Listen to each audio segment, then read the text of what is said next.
Você já ouviu falar de planetas interestelares? Imagine um planeta solitário flutuando na vastidão do espaço sem uma estrela para chamar de lar. Eles são como os nômades errantes da nossa galáxia, condenados a ficar à deriva para sempre. E há tantos deles, pode haver mais planetas flutuando livremente do que aqueles que estão ligados a estrelas. Estamos falando de trilhões de planetas interestelares que vagam apenas em nossa galáxia Via Láctea. Eles costumam ser tão grandes quanto o nosso maior planeta, Júpiter, mas a maioria deles pode ter o tamanho da Terra. Alguns podem até ter atmosferas espessas que os mantêm aquecidos, mesmo estando longe de qualquer estrela. Alguns deles podem ter auroras selvagens, enquanto outros podem abrigar luas com água líquida, um possível refúgio para a vida. Há até mesmo uma chance de que eles possam conter vida extraterrestre. Esses planetas podem se chocar com outras estrelas ou até mesmo com sistemas planetários inteiros enquanto viajam pelo espaço. Ocasionalmente, podem ficar presos na gravidade de uma estrela por um tempo antes de serem lançados de volta ao espaço. Mas como eles nascem? Às vezes, durante esse processo caótico de formação de planetas, nem todos conseguem ficar perto de sua estrela-mãe. Alguns deles são expulsos de seu sistema solar devido a poderosas interações gravitacionais com outros planetas ou estrelas passageiras. Esses planetas ejetados tornam-se planetas interestelares. Em 2012, os astrônomos encontraram um sistema solar do início do universo. Esse sistema inclui uma estrela e 2 planetas. Nós o chamamos de sistema fóssil. A estrela é muito antiga, com cerca de 13 bilhões de anos, quase tão antiga quanto todo o nosso universo. Ela é composta principalmente de hidrogênio e hélio.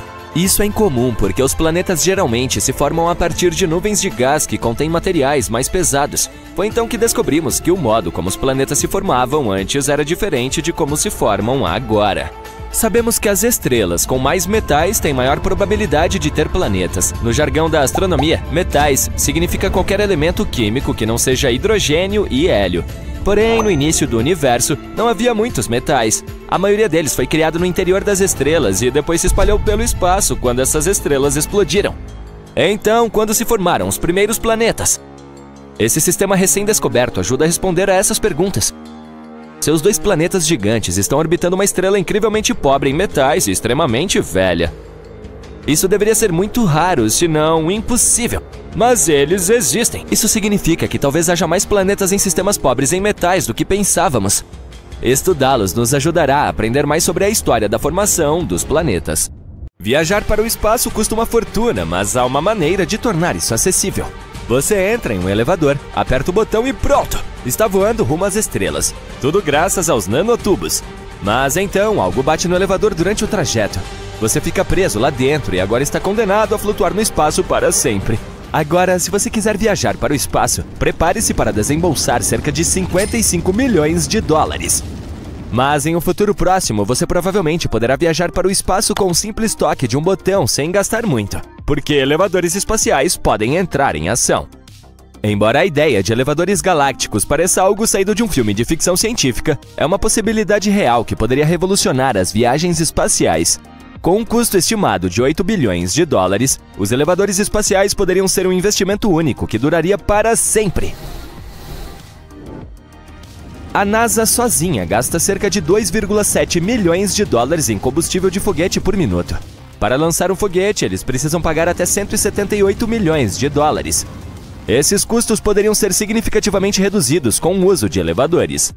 A maioria dos edifícios super altos da Terra tem uma fundação maciça para ajudar no equilíbrio e no peso. À medida que você olha para cima, eles ficam cada vez mais finos. Até mesmo o edifício mais alto do mundo, o Burj Khalifa, é enorme na base e estreito no topo. Se quiséssemos construir algo como um elevador gigantesco, precisaríamos de uma enorme quantidade de concreto para construir uma fundação para ele, o que vai contra o objetivo de economizar algum dinheiro. Agora pegue um barbante, amarre uma bola na extremidade dele e comece a girá-lo. O barbante na sua mão permanecerá no mesmo lugar e a bola girará em torno da sua mão. Isso é chamado de força centrífuga e o elevador funcionará da mesma forma. A bola será a base no espaço e a corda ficará pendurada em direção à Terra. A estação onde entraríamos no elevador ficaria no meio do Oceano Atlântico e a linha se estenderia a partir dali. Para que isso seja possível, a linha deve estar perfeitamente sincronizada com a rotação da Terra. Caso contrário, ela simplesmente se romperia ou se enrolaria ao redor da Terra como um cachecol. Além disso, a órbita que a linha estaria seguindo deveria ser um círculo perfeito. pois a linha não poderia ficar mais curta ou mais longa. Várias pesquisas foram feitas usando álgebra para encontrar a solução ideal. Espere um minuto. Existe um uso para a álgebra? Esqueça. Não vou aborrecê-lo com matemática. Vamos direto ao ponto em que a distância exata entre a estação no Oceano Atlântico e a estação no espaço deve ser de 36 mil quilômetros acima da Terra, onde começa a órbita geossíncrona. Lá, as 4 forças externas são muito mais fortes do que a força descendente. É por isso que a estação permaneceria em um só lugar. Quando você constrói uma casa ou um prédio, começa de baixo para cima.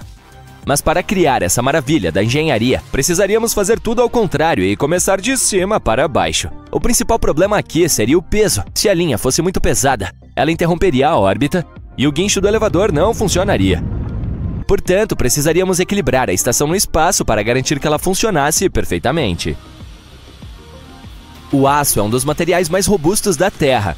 O cabo de cada elevador é feito de aço, mas quando se precisa de um cabo de 36 mil quilômetros de comprimento, as coisas podem ficar complicadas. O aço é difícil de quebrar, mas é pesado e quando é necessário usar uma grande quantidade dele, começam a surgir problemas. Usamos muito aço pesado na construção, mas temos materiais mais leves que podem causar menos estresse na estação e eliminar esse problema. Além disso, a linha teria de ser cônica, porque, no ponto final, a tensão seria quase nula. Mas ela ainda teria de ser mais grossa do que o realmente necessário devido a vários fatores de segurança. No início, a corda teria cerca de 0,13 centímetro. Depois de usar uma matemática complicada, podemos calcular a espessura no final, que é um número tão longo que não consigo pronunciar.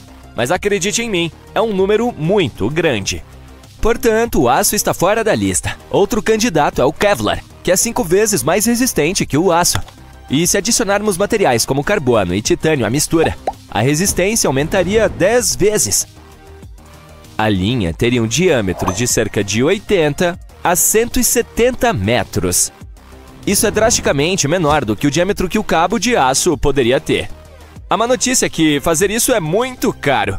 Portanto, se não encontrarmos o meio ideal para construir o cabo, a ideia do elevador espacial será apenas uma enorme perda de tempo.